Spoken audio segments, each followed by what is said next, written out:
Баршаңызға қайырлы күн достар. Бүгін сіздермен бірге осындай бисквитті рулет жасаймыз. Рулеттің бисквиті осындай жып-жұмсақ, дәмді болып шығады. Міндетті түрде видеоны соңына дейін қараңыздар. Ең алдымен құрғақ таза ыдысқа 5 жұмыртқаны және 1 стакан қантты салып миксермен көпіртеміз. Миксер мен ыдыс міндетті түрде құрғақ таза болуы керек. Сонда жасап жатқан бисквитіміз жақсы көтеріліп, жып-жұмсақ болып піседі.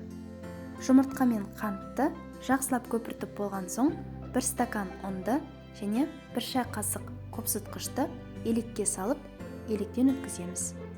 Ағаш қасықпен немесе силиконовая лопаткамен видеода көрсетілгендей етіп, төменнен жоғары қарай біркелкі араластырамыз.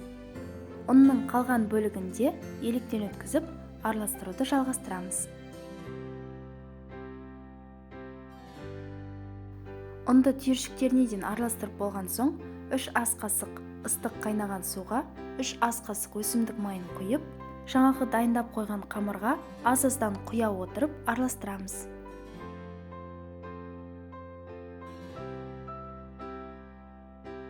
Листке пергамент қағазын төсеп, дайындап қойған бисквиттің қамырын құйып тегістеп шығамыз.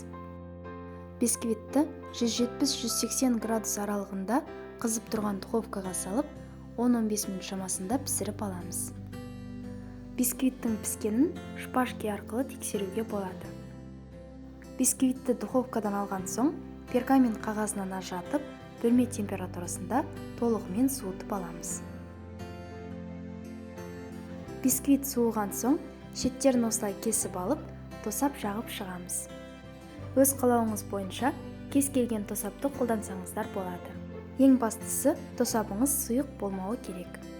Тосапты біркелкі етіп жағып шыққан соң, бисквитті ораймыз.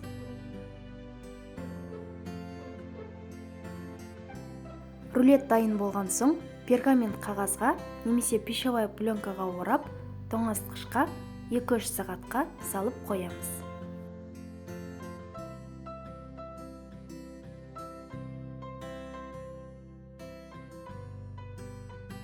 Біздің бисквитті рулетіміз де дайын.